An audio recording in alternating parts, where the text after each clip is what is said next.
This is a video response to Dragon Guy USA. It seems like your argument against evolution is specifically the unification argument, which is very common among creationists and theists in general. The unification argument goes that because your opponent has the same basis for his argument as you have, neither of you can argue with one another.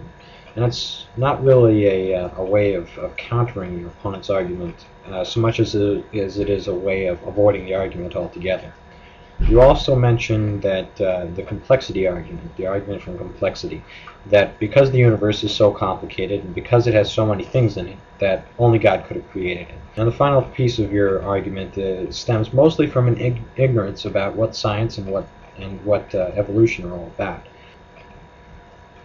So I'll begin by dismantling your unification argument. Science and religion are not the same.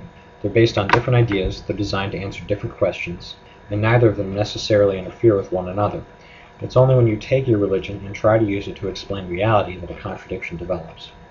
The contradiction that has developed in this case is the two different worldviews, and this itself is not something that hasn't happened before.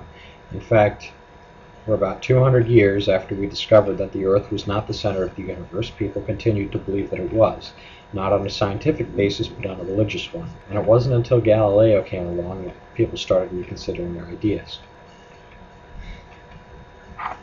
The complexity conundrum that you've involved yourself in is that because the universe is complex, it must have had a creator.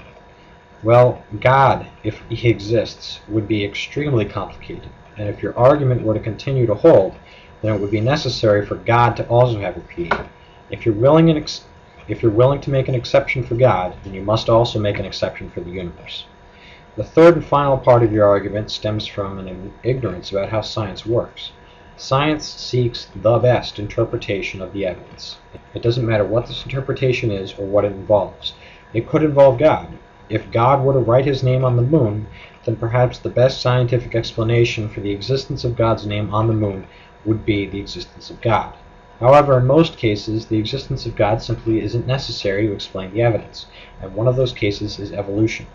In the case of evolution, the frequency of alleles changing as selective pressure changes on a species over time is adequate to explain how the various species on Earth have arrived.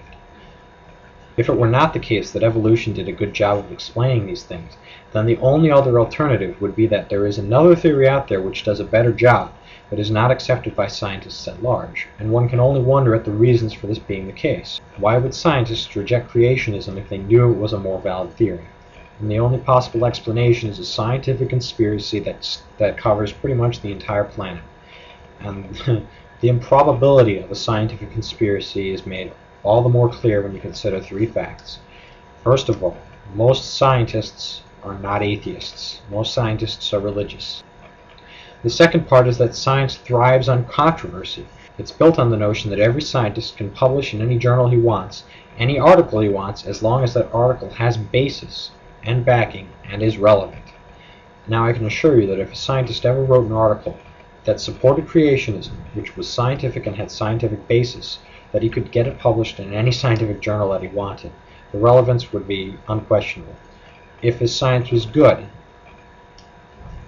But the truth of the matter is that over the past 40 years there have not been any articles published in any scientific magazine which support creationism. As the scientific community becomes more certain, the public becomes less certain.